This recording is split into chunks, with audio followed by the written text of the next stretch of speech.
जय Hind all of you. आज की करंट अफेयर की क्लास में आप सबका स्वागत है। और करंट अफेयर में हम आप कंटिन्यू तरीके से प्रतिदिन जो भी खबरें आ रही हैं, प्रतिदिन जो हमें न्यूज में देखने को मिल रहा है और हमारे एग्जाम से रिलेटेड है, ओरिएंटेड है, इंपॉर्टेंस रखता है, वो सारे टॉपिक्स हम आप करते चल रहे हैं। तो आज भी हमारी करंट अफेयर की क्लास में हम लोग कुछ इम्पॉर्टेंट जो खबरें थी उसको जो है हम लोग एनालिसिस करेंगे और उससे रिगार्डिंग जो हमें इंफॉर्मेशन चाहिए वो सारे इंफॉर्मेशन हम आप कवर करेंगे। तो चलिए स्टार्ट करते हैं हम लोग कि कौन कौन से टॉपिक आज हम आप कवर करेंगे। पहले तो हम आपको यही बता देते हैं, ध्यान दीजिएगा। देखिए, आज का हमारा जो टॉपिक्स है ये एक बहुत ही इंपॉर्टेंट टॉपिक है। जैसे अगर हम आप देखें तो इसी टॉपिक में सबसे पहले हम आपको बताएं कि पहला टॉपिक जो हम लोगों ने लिया है आपदा प्रबंधन संशोधन विधेयक 2024। मतलब कि हम आप इसमें क्या पढ़ेंगे, डिजास्टर मैनेजमेंट अमेंडमेंट बिल 2024। ध्यान दीजिए, इसमें हम आप पढ़ेंगे डिजास्टर मैनेजमेंट अमेंडमेंट बिल 2024। एक तो ये हमें आपको पढ़ना है। दूसरा है भारत में सामाजिक सुरक्षा कवरेज में उल्लेखनीय वृद्धि। ये अभी रिसेंटली बहुत जल्दी ही जो इंटरनेशनल लेबर ऑर्गेनाइजेशन है, अंतरराष्ट्रीय जो आपका श्रम संगठन है, उसके द्वारा भारत से संबंधित एक बहुत ही सकारात्मक रिपोर्ट जारी की गई है और उस रिपोर्ट को हमें पढ़ना है। तो वो रिपोर्ट जैसे भारत में सामाजिक सुरक्षा मतलब सोशल सिक्योरिटी से रिलेटेड जो कि उल्लेखनीय मतलब कवरेज जो है सोशल सिक्योरिटी से रिलेटेड ये आपका जो है रिपोर्ट आई है और रिसेंट अभी रिपोर्ट है। इस रिपोर्ट को हमें और आपको पढ़ना है। एक बात हम आपको बता दें कि इसमें जो आप बेसिकली दो टॉपिक देख रहे हैं, दो क्या आपका तीन टॉपिक हो जाएगा। टॉपिक नंबर 1 ये आपके प्री के साथ साथ मेंस के लिए भी इंपॉर्टेंस रखता है। दोनों में, प्री में भी और मेंस में भी, ये आपका डिजास्टर मैनेजमेंट मतलब डिजास्टर मैनेजमेंट वाला जो टॉपिक रखा गया है वहां पर कवर किया जाएगा। और जो आपका सेकंड टॉपिक है ये भी आपका जो है इंपॉर्टेंस रखता है। पेपर 3 में इसको जो है हम लोग पढ़ सकते हैं, जो आपका इकोनॉमी वाला पार्ट भी रखा गया है। थर्ड टॉपिक है हाल ही में वरिष्ठ नागरिक आयोग मतलब कि senior citizen commission, commission on citizen senior citizen, ये स्थापित करने का जो है एक देश का एक राज्य है उसने डिसीजन लिया है जो कि आपके सामने है केरल। अगला है अभी जल्दी ही जो है ये घटनाएं थी, न्यूज में थी कि मानसिक स्वास्थ्य संबंधी किसके छात्रों की मानसिक स्वास्थ्य संबंधी चिंताओं के लिए टास्क फोर्स का गठन किया गया। अब ये टास्क फोर्स क्या है, किसने गठन किया है, हम आप ये पढ़ेंगे। और नेक्स्ट वेरी इंपॉर्टेंट क्वेश्चन है, टॉपिक है, ये हमारे लिए बहुत ही इंपॉर्टेंट टॉपिक है जो कि अभी रिसेंटली आईएमएफ ने, ध्यान दीजिए, इंटरनेशनल मॉनेटरी फंड ने, आईएमएफ ने अभी अपनी एक रिपोर्ट जारी की है जो इंडियन इकोनॉमी से रिलेटेड है, उसे भी हमें और आपको अच्छे से पढ़ना। तो ये जो टॉपिक्स हैं ये प्री कम मेंस आपका कवर करेंगे आने वाले जस्ट आपका 2025 के एग्जाम में। तो चलिए ये आपके सामने टॉपिक रख दिए गए हैं कि ये टॉपिक हमें और आपको कवर करना है। अब हम आप एक एक टॉपिक स्टार्ट करते हैं और उन टॉपिक्स को देखने हैं कि क्या क्या हम लोगों को पढ़ना है, क्या क्या उनका उसमें जो है मेन जो है वो आपके पॉइंट्स हैं। तो चलिए ध्यान दीजिए, हम लोग आगे बढ़ते हैं। देखिए आपके समक्ष पहला टॉपिक अभी हमने आपको बताया था आपदा प्रबंधन संशोधन विधेयक 2024, डिजास्टर मैनेजमेंट अमेंडमेंट बिल 2024। तो ध्यान दीजिए ये जो बिल है इसे अभी रिसेंटली पार्लियामेंट ने इसे पास किया है। दिसंबर 2024 में इसे लोकसभा ने पास कर दिया था, लोकसभा द्वारा इसे पास किया गया था। और अभी मार्चांत मतलब मार्च लास्ट में आप देखेंगे तो मार्च लास्ट में आकर के इसे पारित किया है आपकी जो है राज्यसभा ने। मार्च लास्ट में इसे राज्यसभा द्वारा पास कर दिया गया। अब एक बात हम आपको बता दें, आगे जस्ट अभी चर्चा करेंगे कि ये जो बिल है ये कोई फंडामेंटल बिल नहीं है, मतलब ये ऐसा कोई विधेयक नहीं था जो ओरिजिनली मतलब इसका इनिशियल पॉइंट से ये इनिशियल तरीके से लाया गया था, ऐसा नहीं था। 2005 में ध्यान दीजिए, हम आपको इससे रिलेटेड पहले कुछ पॉइंट्स बताएंगे कि 2005 में 2005 की बात है और इसी 2005 में समझ के रखना है कि इसी 2005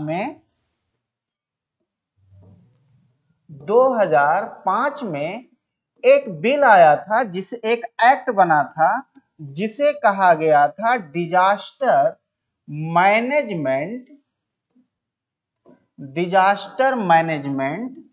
एक्ट 2005 ये बना था। अब ये बनाया क्यों गया था, ध्यान से समझिएगा। इसे बनाया गया था 2005 में। बात ये हम आप कर रहे हैं 2004 में 2004 में सुनामी आई थी, जो कि इंडियन ओशियन का पार्ट, खासकर इंडियन ओशियन में जो है ये जो है बहुत बड़ी जो है आपदा आई थी, जो कि सुनामी थी। और ये जो सुनामी थी, ये सुनामी ने बहुत ज्यादा जो है वो हानि की थी, बहुत ज्यादा लॉस हुआ था, बहुत लोगों की मृत्यु हुई थी, डेथ हुई थी, और बहुत सारे जो है वेल्थ में भी जो है वो लॉस हुआ था, बहुत सारी जन और धन दोनों की हानि हुई थी। उसी को देखते हुए 2004 को सुनामी ईयर कहा जाता है, ध्यान रखिएगा। 2004 also known as tsunami year. ये पेपर में पूछा जाता है कि जो 2000 किस वर्ष को हम आप सुनामी ईयर कहते हैं, तो 2004 को सुनामी ईयर कहा जाता है। और ये जो सुनामी ईयर 2004 में जो सुनामी आई, उससे भारत में बहुत ज्यादा नुकसान हुआ। भारत में अंडमान निकोबार में काफी ज्यादा जो है नुकसान हुआ, लॉस हुआ, वहां बहुत लोगों की मृत्यु हो गई। इंडोनेशिया में बहुत लोगों की मृत्यु हुई। जावा और सुमात्रा वाला द्वीप जो इंडोनेशिया का जो था, वहां के लोगों को बहुत ही नुकसान हुआ। और इसी को लेकर के, इसी से निपटने के लिए ये डिजास्टर मैनेजमेंट से संबंधित जो है एक एक्ट हमारे यहाँ बनाया गया, और वो एक्ट था 2005 में बनाया गया, डिजास्टर मैनेजमेंट एक्ट 2005। 2005 में आपदा प्रबंधन अधिनियम 2005 बनाया गया, और उसी अधिनियम के तहत भारत में जब कभी आपदा आती है तो उसी आपदा को कैसे निपटा जाएगा, कैसे उसको जो है उससे जो है हम निजात पाएंगे, इसको लेकर के ये अधिनियम बनाया गया था। इसी अधिनियम के तहत भारत सरकार ने सेंटर लेवल पर एनडीआरएफ बनाई थी, और जो स्टेट लेवल पे उन्होंने जो है एसडीआरएफ जो है वो बनाया गया था। तो अब ध्यान दीजिएगा, तो 2005 का जो अधिनियम था, मतलब कि जो डिजास्टर मैनेजमेंट जो आपका एक्ट 2005 था, उसी एक्ट में अभी रिसेंटली भारत सरकार ने उसमें अमेंड किया है, और उसमें कुछ और चीजें जोड़ी है, उसे और ज्यादा जो है सशक्त बनाया है। उसे ही हम आप पढ़ने जा रहे हैं, जिसे हम आप डिजास्टर मैनेजमेंट बिल 2024 कहते हैं। अब वही आगे चल करके एक्ट में कन्वर्ट हो जाएगा, क्योंकि राज्यसभा और लोकसभा ने उसको पास कर दिया है। अब केवल और केवल राष्ट्रपति का उस पर क्या चाहिए, उस पर जो है सहमति और हस्ताक्षर चाहिए, जिससे वो एक्ट जो है वो बन जाएगा। तो ये था इसका पूरा जो है ओवरव्यू, इसका इतिहास क्या था। तो ये अधिनियम कब बनाया गया, 2005 में बनाया गया। ये क्यों बनाया गया, क्योंकि 2004 में जो सुनामी आई थी, उस सुनामी से भारत भी बहुत प्रभावित हुआ था, और उसी प्रभाव को देखते हुए भारत ने अपने यहाँ एक एक्ट बनाया, जिससे आने वाली प्राकृतिक आपदाओं या आने वाली किसी प्रकार की आपदा से कैसे निपटा जाएगा, उसके लिए इस अधिनियम को जो है वो फॉर्मुलेट किया था, बनाया था। तो आइए हम आपको पॉइंट्स बताते हैं कि इसमें क्या क्या पॉइंट्स जो है वो आपके ऐड किए गए। देखिए सीधा सीधा हम आप देखते हैं, हाल ही में संसद ने, ध्यान दीजिए, हाल ही में संसद ने क्या किया है, एक अधिनियम बनाया है। एक क्या बनाया है, एक एक्ट बनाया है। अब उसी एक्ट को हमने बोला संसद ने आपदा प्रबंधन संशोधन विधेयक 2024 पारित किया है। इसका उद्देश्य राष्ट्रीय और राज्य आपदा प्राधिकरणों की दक्षता को बढ़ाना। मोस्ट इंपॉर्टेंट लाइन है कि जो आपका सेंटर लेवल पे जो आपका आपदा जो है प्रबंधन है, जो है डिजास्टर मैनेजमेंट, जो सेंटर लेवल पे सरकार करती है, और जो राज्यों द्वारा आपदा प्रबंधन से संबंधित जो है आपके इनिशिएटिव लिए जाते हैं, उनको और क्या बनाया जाएगा, इफिशिएंट बनाया जाएगा। दक्षता मतलब कि जो अथॉरिटीज बनाई गई हैं उन्हें और इफिशिएंट बनाया जाएगा, उनमें और कितना तेजी से वो वर्क कर सकें, कितनी तेजी से वो रिस्पॉन्स कर सकें, इसको लेकर के इस अधिनियम में बहुत सारी चीजें जोड़ी गई हैं। यह विधेयक आपदा प्रबंधन अधिनियम 2005 संशोधन करता है, उसमें अभी हमने समझाया था। और आपदा प्रतिक्रिया तंत्र मतलब डिजास्टर, जो डिजास्टर रिस्पांस सिस्टम है, ध्यान दीजिए, आपदा प्रबंधन तंत्र का मतलब, आपदा प्रतिक्रिया तंत्र का मतलब ये हुआ डिजास्टर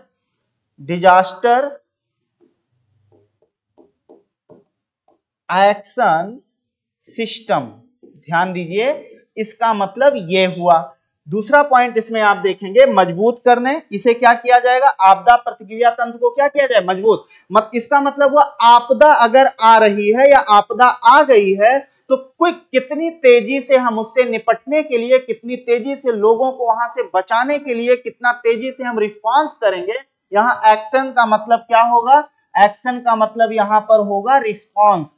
कितना तेजी से हम आप रिस्पांस करेंगे, उसको और ज्यादा जो है क्या किया गया है, और उसको मजबूत किया गया है। नए प्राधिकरण स्थापित करने एवं केंद्र सरकार के तहत आपदा प्रबंधन शक्तियों को केंद्रित करने का प्रयास किया गया है। मतलब कि और नए नए अथॉरिटी इसमें क्या किए गए हैं, इस्टेब्लिश करने का प्रावधान किया गया है। जैसे मैं आपको बताऊं कि इसी अधिनियम में, जस्ट अभी आगे आपको समझने को भी मिलेगा, इसी अधिनियम में अब सरकार ने कर दिया है कि जो है आपका DDMA, एक पॉइंट हम आपको यहां पर बताएंगे, भारत सरकार ने कर दिया है कि अब क्या बनाया जाएगा, DDMA। DDMA का मतलब होता है डिस्ट्रिक्ट, ध्यान दीजिएगा, इसका अर्थ हुआ डिस्ट्रिक्ट। DDMA का मतलब हुआ डिस्ट्रिक्ट डिजास्टर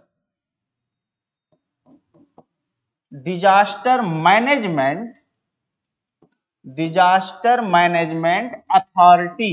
इसका मतलब ये हुआ कि सरकार ने अब राज्यों को ये अधिकार दे दिया है, राज्यों को ये रिस्पांसिबिलिटी, जिम्मेदारी दे दी है कि हर एक राज्य, हर एक अपने जिलों में एक DDMA मतलब एक ऐसी अथॉरिटी जो है डेवलप करेगी, जो अथॉरिटी डिस्ट्रिक्ट वाइज बनाया जाएगा, जिसके द्वारा किया जाने वाला रिस्पांस बहुत तेजी से हो सके। तो इसी एक्ट में प्रावधान किया गया है कि जिले लेवल पर, डिस्ट्रिक्ट लेवल पर आपका डिजास्टर मैनेजमेंट अथॉरिटी को इस्टेब्लिश किया जाएगा। इसी में एक पॉइंट मैं और फर्दर जोड़ देता हूं कि सरकार ने यह प्रोविजन किया है कि जो आपके नगर निगम है, मतलब राज्यों में जो जो नगर निगम है, उन नगर निगमों में भी डिजास्टर मैनेजमेंट अथॉरिटी बनाई जाएगी। मतलब कभी आग लग जाती है, अगर फायर की प्रॉब्लम होती है, आग लग जाती है, किसी भी तरीके का अगर डिजास्टर्स होता है,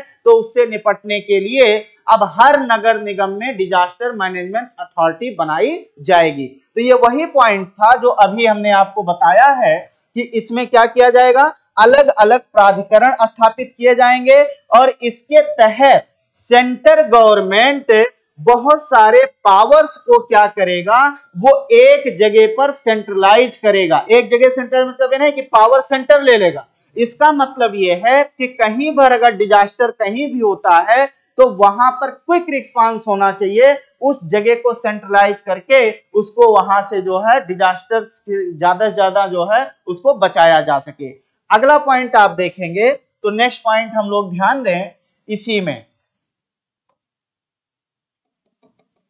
चलिए नेक्स्ट पॉइंट आप देखेंगे, इसी का पॉइंट है जो अभी हमने आपको समझाया है। अब इसके प्रमुख प्रावधान क्या हैं? प्रमुख प्रावधान का अर्थ ये हुआ कि इसके कौन कौन से प्रोविजन हैं, ध्यान दीजिएगा, इसमें कौन कौन से प्रोविजंस जोड़े गए हैं। तो फर्स्ट पॉइंट देखिए, एनडीएमए। अभी हमने आपसे कहा है एनडीएमए का मतलब होगा नेशनल डिजास्टर मैनेजमेंट अथॉरिटी या एक्ट एंड एसडीएमए मतलब स्टेट डिजास्टर मैनेजमेंट एक्ट के कार्य को विस्तृत रूप देगा। मतलब कि एक्ट के तहत जो भी अथॉरिटी स्टैब्लिश की गई है उनके कार्यों में क्या किया जाएगा? वृद्धि की जाएगी। मतलब उनके कार्यों में और वृद्धि की जाएगी, उन्हें और पावर्स दिए जाएंगे, उन्हें और ज्यादा जो है इनोवेट किया जाएगा, जिससे वो आसानी से तेजी से क्विक रिस्पॉन्स कर सकें। आपदा जोखिमों मतलब जो डिजास्टर से रिलेटेड जो क्या है, जो प्रॉब्लम है, मतलब जोखिमों मतलब कि यहां पर हुआ डिजास्टर से संबंधित जो समस्या है, जोखिमों का आकलन करना, तकनीकी सहायता जो है प्रदान करना। मतलब कि जो आपदा घटी है या आपदा घटने वाली है, उसको अगर घटने वाली है तो उसे प्रिवेंटिव तरीके से उसे कंट्रोल करना, और तकनीकी सहायता मतलब उन्हें अगर कोई टेक्निकल जो है हेल्प चाहिए, उन्हें कोई टेक्निक से रिलेटेड उन्हें कोई जो है तकनीकी सहायता चाहिए तो उसे प्रदान किया जाएगा।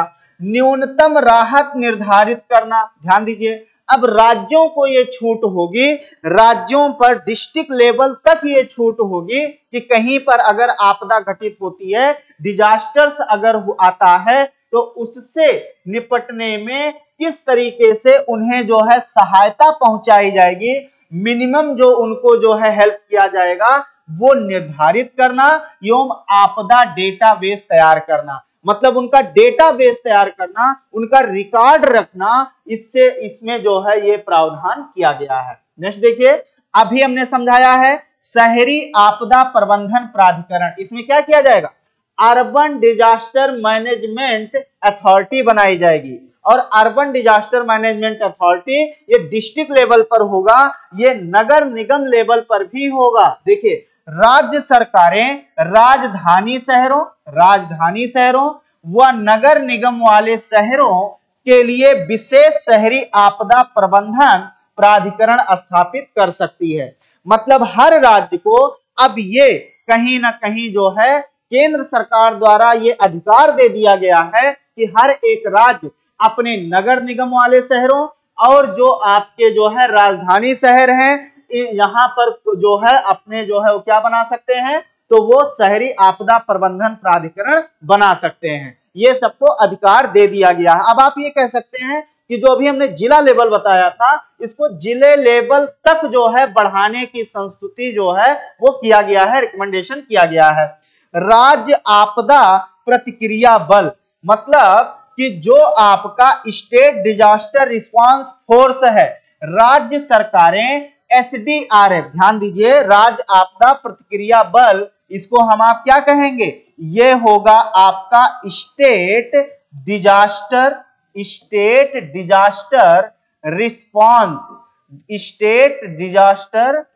रिस्पांस फोर्स, ये आपका होगा। उनके कार्य व भूमिकाओं तथा सेवा शर्तों को निर्धारित कर सकती हैं।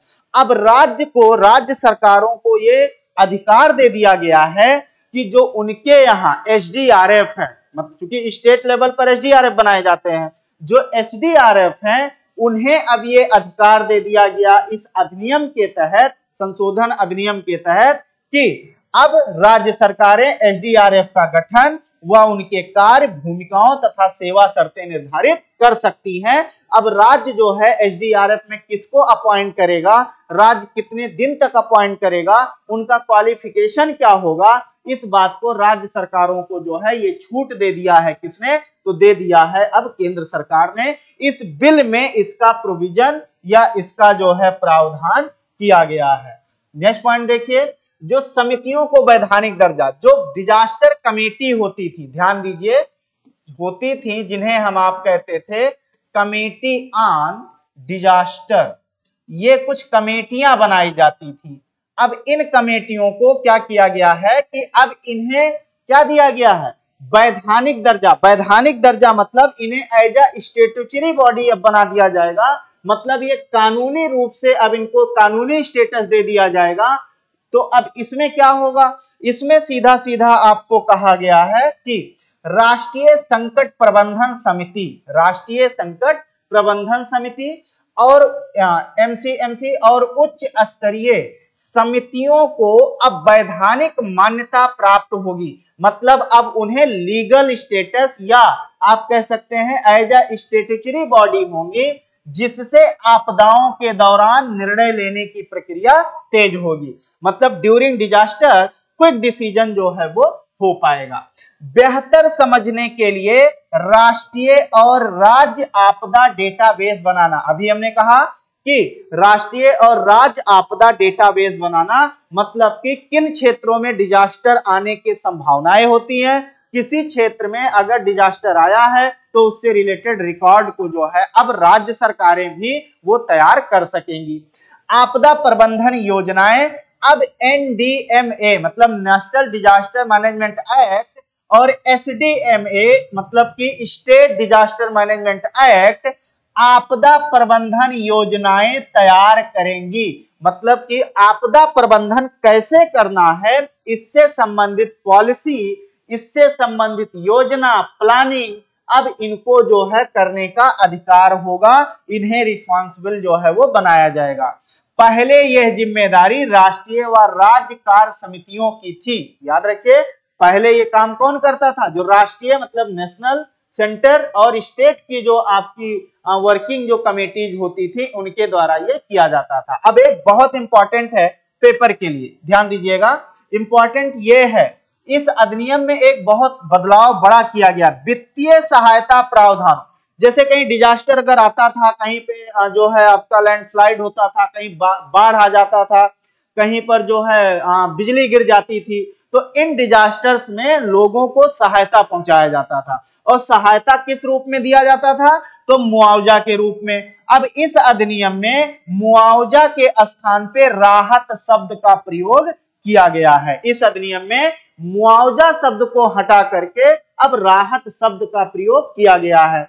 इसका महत्व क्या होगा, जो अधिनियम आया है, बेहतर समन्वय होगा, इसके तहत सेंटर, स्टेट और डिस्ट्रिक्ट लेवल तक कोऑर्डिनेशन होगा, क्विक रिस्पांस हो पाएगा, आपदा से संबंधित जो डिसीजंस होंगे वो बहुत तेज होंगे। जोखिम मूल्यांकन मतलब जो नुकसान हुआ है उस नुकसान का अब अच्छे से क्या होगा, मूल्यांकन हो सकेगा, मतलब उनका इवोल्यूशन हो सकेगा।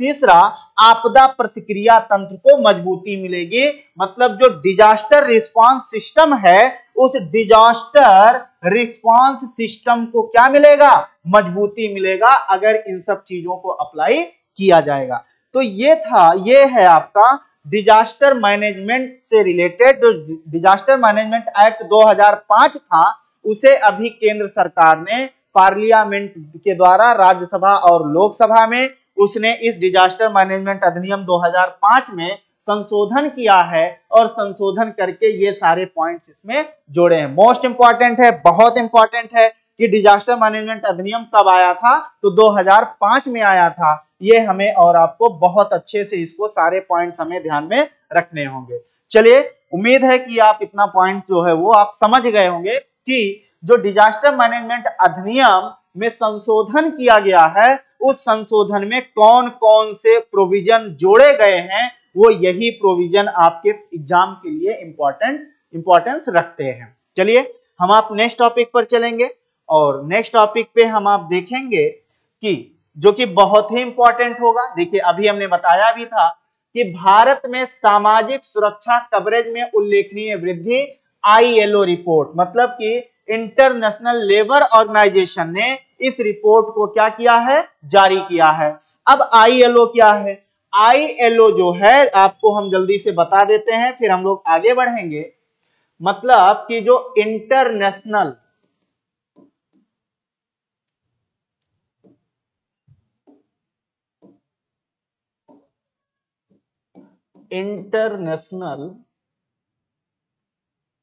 लेबर ऑर्गेनाइजेशन, ऑर्गेनाइजेशन, ठीक, जिसे कहा जाता है अंतरराष्ट्रीय श्रम संगठन, अंतरराष्ट्रीय श्रम संगठन, ठीक। इसे स्थापित किया गया था 1919 में, ध्यान दीजिएगा 1919 में इसे स्थापित किया गया था। इंपॉर्टेंट पॉइंट्स है ये। इसे कब बनाया गया था? तो इसे बनाया गया था, इसकी स्थापना, फाउंडेशन कब हुआ? तो इसकी स्थापना हुई थी 1919 में, ठीक। इसे स्थापित किया गया था आफ्टर वर्साय संधि, जो कि जर्मनी और जो है मित्र राष्ट्रों के बीच हुआ था। ध्यान दीजिए, ये वर्साय संधि किसके किसके बीच हुआ था? तो जर्मनी और मित्र राष्ट्रों, मित्र राष्ट्र मतलब वही अमेरिका जैसे, मित्र राष्ट्रों के बीच ये संधि, इसे जो है वर्सटाइल जो है ट्रीटी भी कहते हैं। इसी संधि के तहत इसको स्थापित किया गया था। इसका जो हेडक्वार्टर है, ध्यान दीजिएगा, इसका हेडक्वार्टर है स्विट्जरलैंड का जो जनेवा शहर है। ध्यान दीजिएगा जनेवा, तो ये कहां पर है? तो जनेवा में है। और जनेवा में है तो ये जनेवा कहां पर है?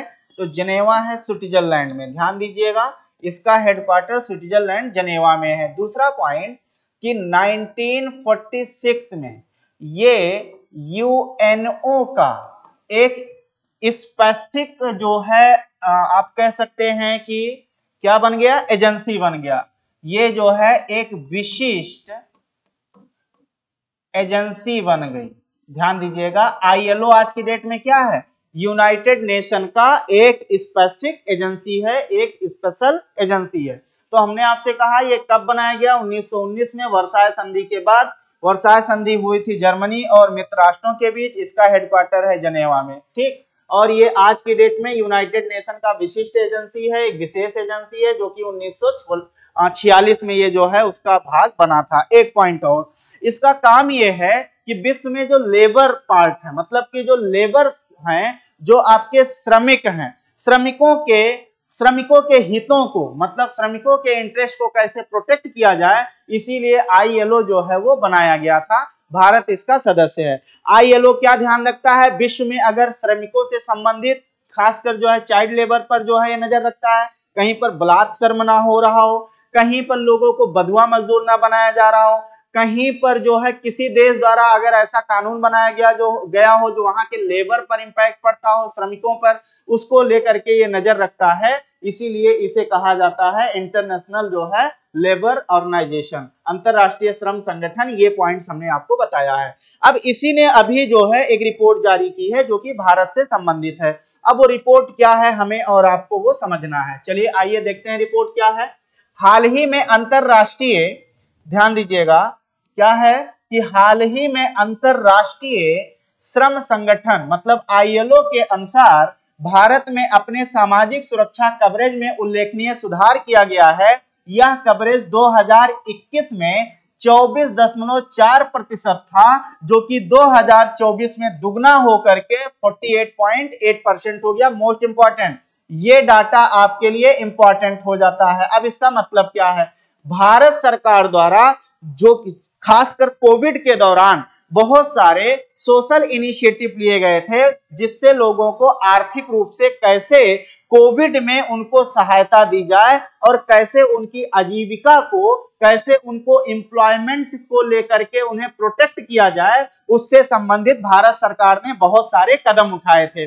उसी कदम का ये सफल जो है एक परिणाम रहा कि भारत जो सोशल सिक्योरिटी मतलब सोशल जो आपका सुरक्षा होता है, लोगों को सामाजिक रूप से जो सुरक्षा देने की बात होती है, उसमें जो है क्या हुआ है? वृद्धि हुई है। अब इससे रिलेटेड जैसे भारत सरकार बहुत तरीके की सोशल जो है पॉलिसी लाती है, बहुत सारी योजना लाती है, जिससे पिछड़े लोग, जिससे आदिवासी लोग, जिससे जो है आपके SC ST लोग, जिससे वुमेन्स महिलाएं, उन्हें समाज में क्या हो, उन्हें समाज में क्या किया जाए? तो एम्पावर किया जाए, उन्हें सशक्त किया जाए। और उसी से संबंधित ये रिपोर्ट जो है वो जारी हुई है। तो आप देखिए 2021 में 24.4 लोग इसको जो है कवर कर रहे थे और आज की डेट में ये 48.8% हो गया। एक अच्छी और सुखद रिपोर्ट है भारत के लिए।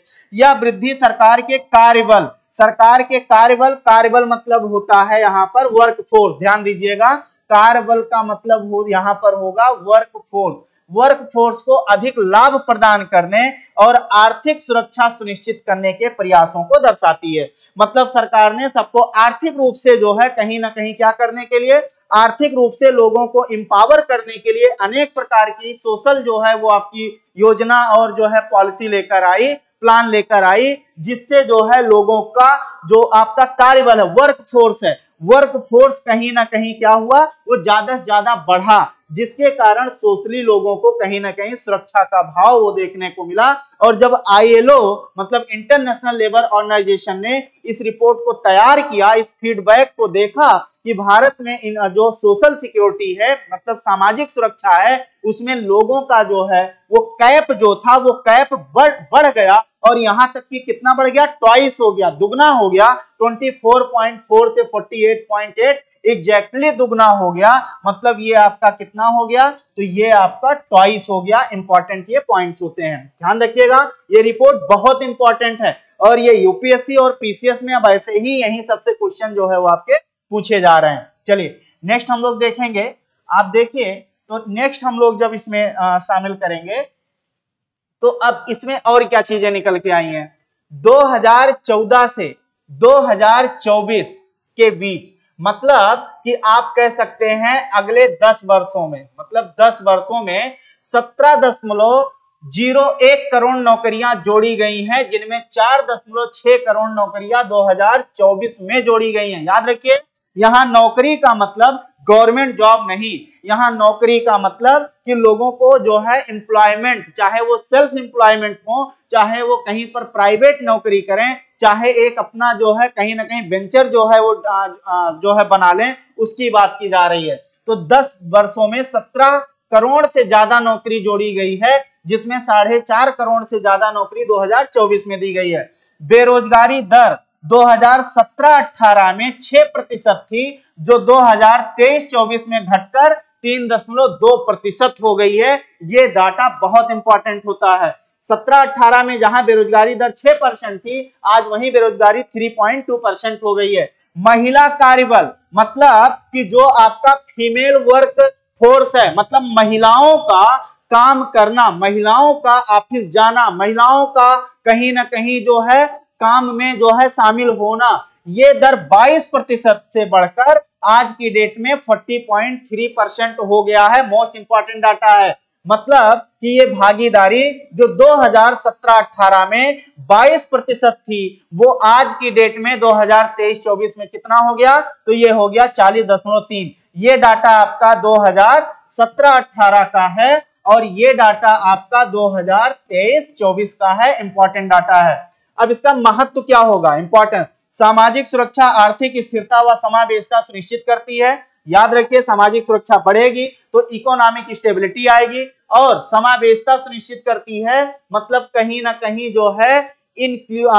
इंक्लूसिवनेस को जो है ये बढ़ावा देगा। ध्यान दीजिए, यहाँ फाइनेंशियल जो है इंक्लूजन होगा, मतलब लोगों का कहीं ना कहीं आर्थिक क्षेत्र में लोगों का ज्यादा से ज्यादा पार्टिसिपेशन होगा। जलवायु अनुकूलन को बढ़ावा देना, जलवायु अनुकूलन का मतलब कि अपने अनुसार लोगों को कहीं ना कहीं अपना रोजगार जो है वो डेवलप करने का अधिकार होगा, और फिर वो आर्थिक व्यवस्था में, अर्थव्यवस्था में वो अपने आप को कहीं ना कहीं स्टेब्लिश कर पाएंगे, वो जो है इंपॉर्टेंट होगा। कमजोर समूह का समर्थन करना, मतलब ये क्यों हुआ है, ये हुआ है जिससे कमजोर मतलब कि जो वीकर सेक्शन था उनको जो है कहीं ना कहीं सपोर्ट किया गया सरकार के द्वारा। आर्थिक संक्रमण की स्थिति को सुविधाजनक बनाना, आर्थिक संक्रमण मतलब इकोनॉमिक ट्रांजिशनल फेज।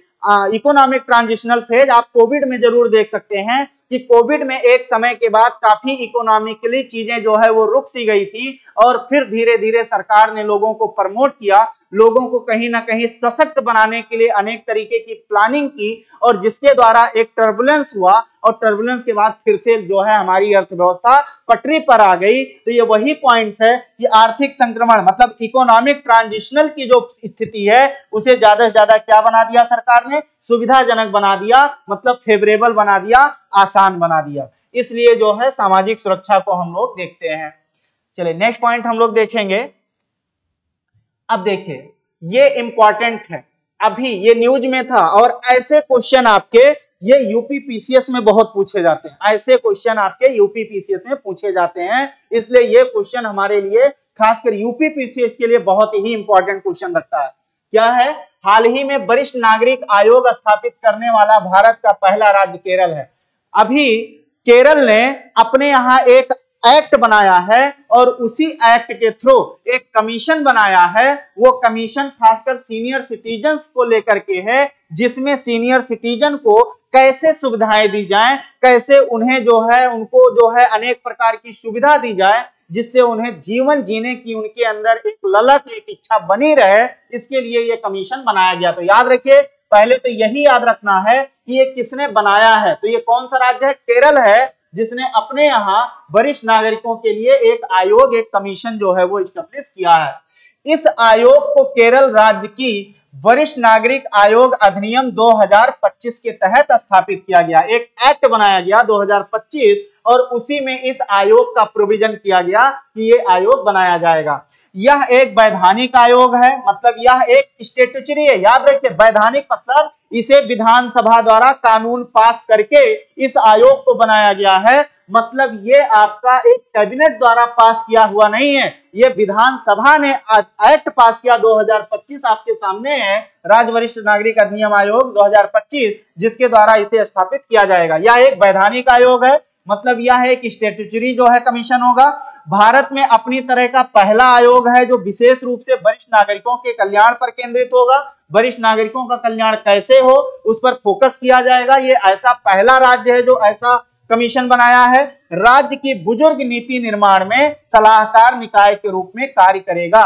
मतलब जब बुजुर्गों से संबंधित कोई भी अगर कानून, कोई भी पॉलिसी, कोई भी नीति, कोई भी प्लान अगर सरकार लाती है, केरल सरकार, तो ये एक एडवाइजर के रूप में काम करेगी, मतलब एक सलाहकार के रूप में काम करेगा आयोग। मतलब जो है वृद्धों या जो है सीनियर सिटीजन से संबंधित ये अपना जो है व्यू देगा, अपना सुझाव देगा, जिसके द्वारा केरल सरकार जब कोई कानून बना रही होगी खासकर सीनियर सिटीजन के लिए, तो इनके व्यू, इनके मत और इनके सुझाव को वो शामिल कर सकेगी, क्योंकि इनका काम होगा कि अध्ययन करना, एनालिसिस करना और एनालिसिस करके अपनी रिपोर्ट जो है वो देना। आप ऐसे समझ सकते हैं जैसे हमारे यहाँ वुमेन कमीशन है, वुमेन कमीशन भी एक क्या है, एक एडवाइजरी कमीशन के रूप में काम करता है।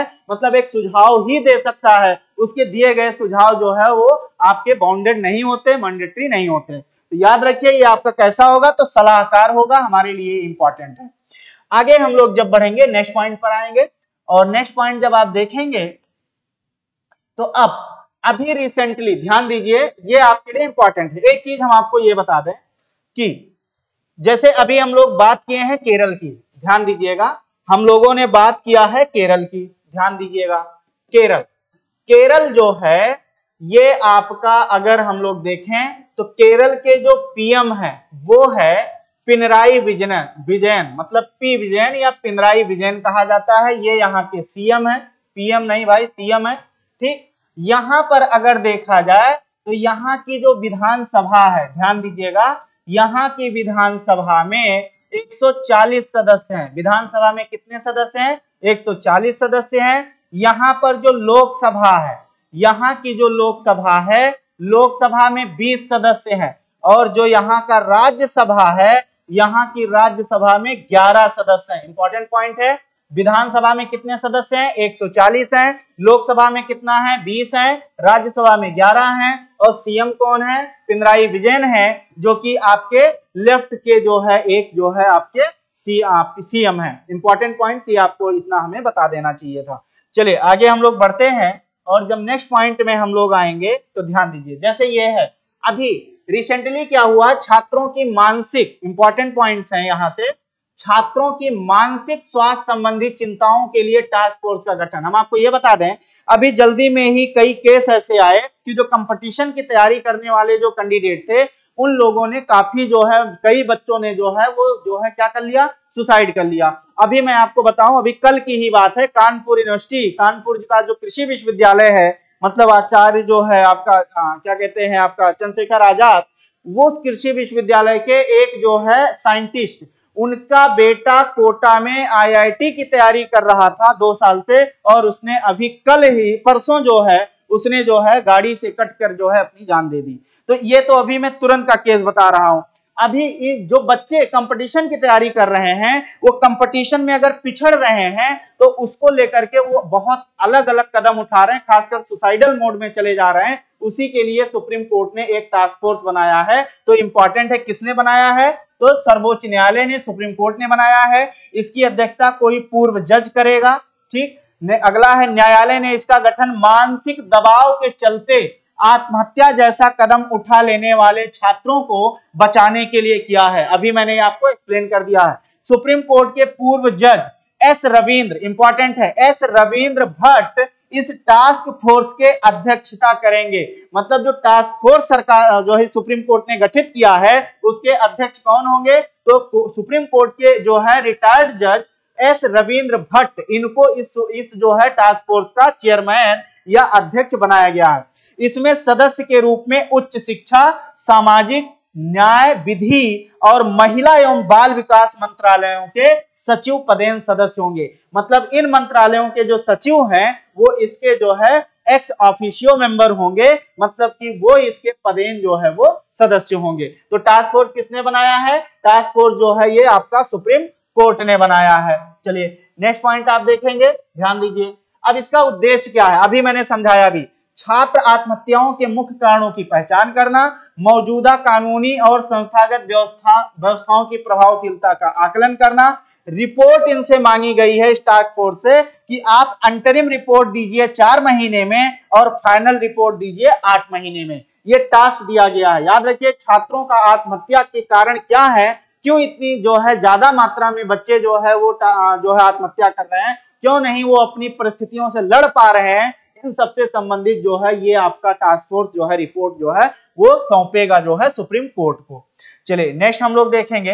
नेक्स्ट है भारत की अर्थव्यवस्था पर आईएमएफ की रिपोर्ट। अभी रिसेंटली बहुत जल्दी ही आईएमएफ ने, मतलब कि इंटरनेशनल मॉनेटरी फंड ने, उसने भारत की जो अर्थव्यवस्था है उस पर एक अपना ओवरव्यू जारी किया है, जो भारत की अर्थव्यवस्था की फ्लेक्सिबिलिटी पर उसने बहुत अच्छा जो है रिपोर्ट दिया है। कि भारत की अर्थव्यवस्था खासकर कोविड में बहुत जो है फ्लेक्सिबल रही। मतलब भारत की अर्थव्यवस्था अपने आप को आने वाले किसी भी प्रकार की समस्या से निजात पाने में सक्षम है। मतलब ये सारी रिपोर्ट ये बात बताएगी कि भारत की अर्थव्यवस्था खासकर कोविड के दौरान एंड आफ्टर कोविड कैसे वो जो है बहुत सारे जो है टर्बुलेंस से गुजरी, फिर भी वो भारत की अर्थव्यवस्था विश्व की सबसे जो है तेज बढ़ने वाली अर्थव्यवस्था, मतलब ग्रोइंग इकोनॉमी बनी हुई है। तो आईएमएफ ने क्या बोला है? आईएमएफ की रिपोर्ट के अनुसार भारत की वित्तीय प्रणाली, मतलब जो फाइनेंशियल सिस्टम है, तेजी से बढ़ती अर्थव्यवस्था और महामारी जैसी चुनौतियों का सामना करने की इसकी क्षमता के कारण अधिक लचीली और विविधतापूर्ण हो गई है। मतलब ये बहुत ज्यादा फ्लेक्सिबल हो गई है और बहुत ज्यादा क्या हो गई है? बहुत ज्यादा डाइवर्स हो गई है। आप देखिए, जब कोविड आया तो कोविड के बाद सरकार ने बहुत सारे कदम उठाए, बहुत सारे जो है वो जो है इनिशिएटिव लिए, जिससे हमारी अर्थव्यवस्था क्या हो गई? डाइवर्स हो गई। हर क्षेत्र में लड़ने के लिए हमने अलग अलग तरीका ढूंढ लिया। ये सब चीजें जो है इसी में दर्शाई गई है कि भारत की अर्थव्यवस्था कैसी है। भारत की अर्थव्यवस्था फ्लेक्सिबल है, मतलब बहुत फ्लेक्सिबल और बहुत ही डाइवर्स है। ध्यान रखिए, रिपोर्ट में पूर्ण वित्तीय संकटों, याद रखिए, जब वित्तीय फाइनेंशियल क्राइसिस, वित्तीय संकटों के बाद हुए महत्वपूर्ण सुधारों पर प्रकाश डाला गया है। मतलब फाइनेंशियल क्राइसिस आने, खासकर कोविड के दौरान सरकार ने बहुत सारे जो है क्या उठाए? सुधार, बहुत सारे रिफॉर्म किए। इसी के साथ ही गैर वित्तीय संस्थानों, यहाँ गैर वित्तीय संस्थानों मतलब गैर वित्तीय, मतलब गैर बैंकिंग वित्तीय आप कह सकते हैं, ये आप कह सकते हैं गैर बैंकिंग वित्तीय संस्थानों एनबीएफआई और बाजार वित्त पोषण में हुई वृद्धि पर प्रकाश डाला गया है। मतलब सरकार ने जो आपके एनबीएफआई हैं और जो बाजार में वित्त पोषण, मतलब सरकार जो मार्केट में, मतलब जो सरकार ज्यादा से ज्यादा क्या कर रही है? ज्यादा से ज्यादा पैसा लगा रही है एक इंफ्रास्ट्रक्चर डेवलप करने के लिए, एक्सपेंडिचर बढ़ा रही है, जिससे मार्केट में पैसा बढ़ रहा है। सरकार जब ज्यादा खर्चा कर रही है, उसी का ये रिजल्ट देखने को यहाँ पर मिल रहा है। ये इंपॉर्टेंट पॉइंट्स होता है। रिपोर्ट की दृष्टि से भारत की वित्तीय प्रणाली की इसमें दक्षता मतलब इफिशियंसी को बताई गई है। विविधतापूर्ण और परस्पर संबंध प्रणाली, सूक्ष्म वित्तीय उतार चढ़ाव के प्रति लचीलापन। देखिए, विविधतापूर्ण और परस्पर संबंध प्रणाली, याद रखिए, विविधतापूर्ण, मतलब डाइवर्सिटी है हमारी इकोनॉमी में, क्या है, डाइवर्सिटी है। और उस डाइवर्सिटी के कारण हम देखते हैं कि परस्पर संबंध प्रणाली, मतलब हमने एक दूसरे इंस्टीट्यूशन, मतलब कि जो इकोनॉमिक सिस्टम था हमारा, हमने एक दूसरे को इंटरकनेक्ट कर रखा है, जिससे हमारी इकोनॉमी को आगे बढ़ने में आसानी हो रही है। उसके मजबूत बीमा क्षेत्र है, उन्नतशील साइबर सुरक्षा निरीक्षण है, मतलब जो साइबर सिक्योरिटी है उसको भी हमने बहुत ही ज्यादा क्या किया है, बहुत ही ज्यादा मजबूत किया है। अब देखिए रिपोर्ट के अनुसार सुधार करने योग्य क्षेत्र, इसमें रिपोर्ट में कुछ हमें सुधार की भी जो है वो अंडरलाइन किया गया है कि भारत क्या सुधार कर सकता है। पूंजी आधार को मजबूत करना, मतलब जो पूंजी आधार है, मतलब जो आप कह सकते हैं कैपिटल बेस है, कैपिटल ज्यादा से ज्यादा पूंजी आधार। जैसे हमारे यहाँ बहुत सारे बैंक दिवालिया हो गए, बैंक करप्ट हो गए, है ना, बैंक करप्सी हो गई, उनसे बचने के लिए हमारी पूंजी आधार को क्या करना होगा, मजबूत बनाना होगा। साइबर सुरक्षा आज भी हमारे लिए चैलेंज बना हुआ है। आप देखिए कितने फ्रॉड होते हैं, कितने जो है ऑनलाइन फोन पे फोन करके, फोन पर हमें कॉल करके हमसे बहुत सारी ठगी कर लेते हैं। इसको सुरक्षा को मजबूत करना होगा। वित्तीय जागरूकता व शिक्षा, मतलब फाइनेंशियल अवेयरनेस का होना बहुत ही जरूरी है, जिससे लोगों को जो है होने वाले किसी भी तरीके से जो है साइबर जो है वो आपका जो है साइबर अटैक या साइबर से संबंधित किसी भी तरीके की होने वाली समस्या से हम आप निजात पा सकें। चलिए ये हमारे आज के टॉपिक थे, जिसे हम लोगों ने जो है अच्छे से उसको कर लिया। बहुत इंपॉर्टेंट टॉपिक है, इसको आप बार बार पढ़िएगा, रिवीजन करिएगा, नोट्स बनाइएगा, क्योंकि यूपीएससी और पीसीएस दोनों में यहाँ से क्वेश्चन जो है वो पूछे जाते हैं। हमारी करंट अफेयर की क्लास अनवरत रूप से वो चलती रहेगी। आगे हम लोग फिर मिलेंगे जो है कल की क्लास में। इसी के साथ जो है धन्यवाद, जय हिंद।